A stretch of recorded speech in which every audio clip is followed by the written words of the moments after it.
Hello everyone, this is Lagerston coming with another Battlefield 3 video.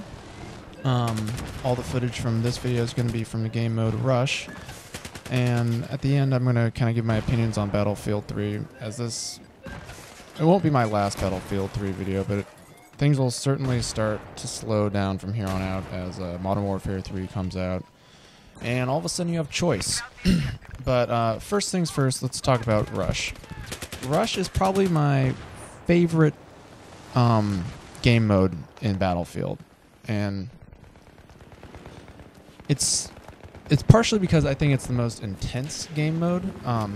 There will be lulls because you have to run around, but as you can see here for this video, I'm about to enter this building, set a charge, and then the entire building's just going to get devastated around you.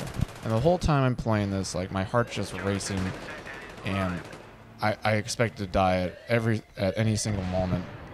And there are these kind of peaks and valleys with Rush where your whole team's kind of moving as a unit, and you really actually feel like you're on a team with, even though it's a bunch of random people over Xbox Live. So to talk about Rush, you first need to know about the game mode. It's kind of like Search and Destroy in Modern Warfare, or I guess Demolition. You get two objectives you have to blow up. Anyone can set the charge. You just run up, set it, and forget it.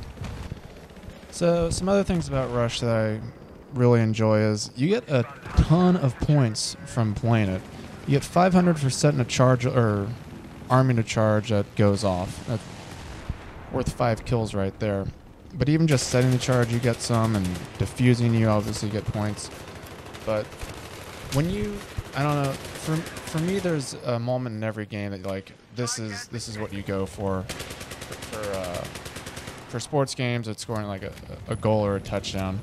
But for Battlefield 3, setting a charge and having it go off as you defend it is easily the most rewarding part of playing multiplayer to me. There's just a sense of accomplishment that you don't get in, I don't know, say Team Deathmatch or even Conquest, if you dominate an entire squad over the course of a game. And also, another thing about Rush, to me, one reason why I like it is the classes matter the most. Well, the classes are very balanced, and what I mean in that is, for deathmatch, it's kind of assault and recon just for sniping, and for conquest, you tend to see a lot of engineers as there's vehicles flying all over. But for Rush, you really do need each type of class to function really well as a unit. You need a recon guy to get your spawn closer.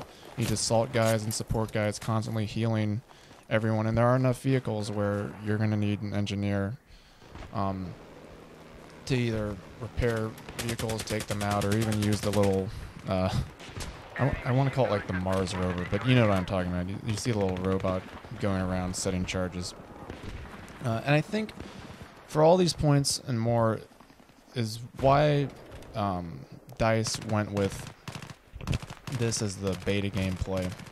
It kind of is the essence of everything that is Battlefield 3 to me. Now, speaking of the beta, which was pretty disappointing to a lot of people, I think the honeymoon phase with Battlefield 3 is over. And when I say the honeymoon phase, I mean, at least for me, whenever I get a new game, there's kind of like a week or 2 weeks of where everything's brand new, and you just kind of let stuff that bothers you kind of fall to the wayside just because you're so excited for unlocking things and exploring maps and getting that. And I think that phase is pretty much over for me with Battlefield. I'm starting to get a little more frustrated with some of the things that they didn't quite get right. One of those things that really bothers me is, I don't know if me and my friends are just idiots or what, but getting a squad together in their menu system is just a real pain in the ass. You'll get a squad, then you'll start entering a game. You get people on different sides. You get You all get thrown into different squads even sometimes. I'm not sure if they're trying to patch that or what, but it is definitely something that's a real detraction from the game.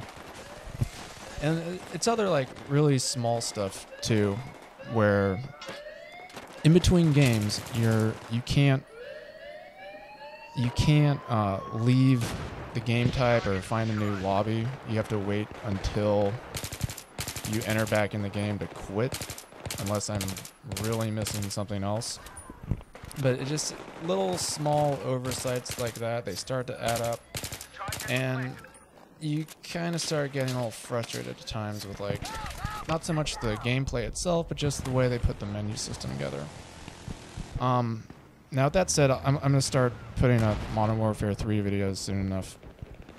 I'm not going to sell this game. I know a lot of people who bought Battlefield 3 are going to just trade it in, use it essentially as like a 2 or 3 week rental to help pay for Modern Warfare. But even with the stuff that I did say that frustrated me, the game stands on its own very well.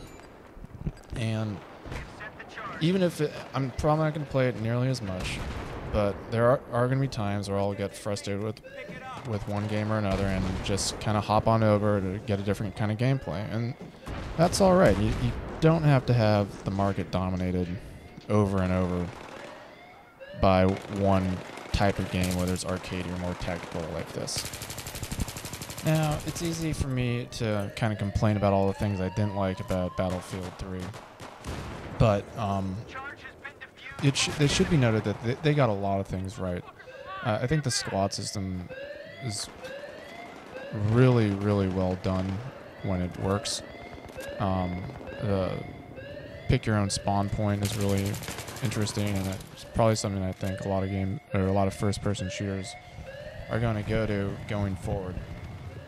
And overall, it just plays as a really fluid and clean game, which is something that you weren't exactly sure of after you played the beta, but they got a lot of things right, and you have to give DICE credit for that.